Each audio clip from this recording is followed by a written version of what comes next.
One of the common questions we get is, or common queries people get is about particle size. Everyone is concerned about particle size. Some of the interviews or Google says you have to use low particle size. So how to identify whether a particular toothpaste has a low particle size or not? So practically, how can people assess that this toothpaste has low particle size and it is safe? Normally, according to the FDI instructions, particle size can be mentioned onto the toothpaste specific if you're going onto the description part or onto the brochure.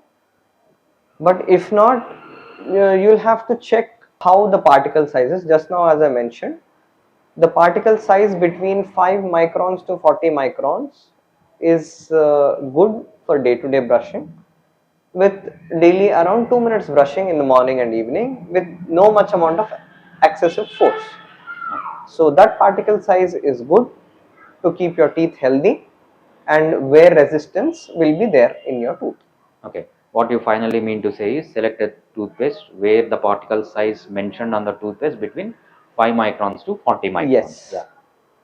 Thanks, Krishna.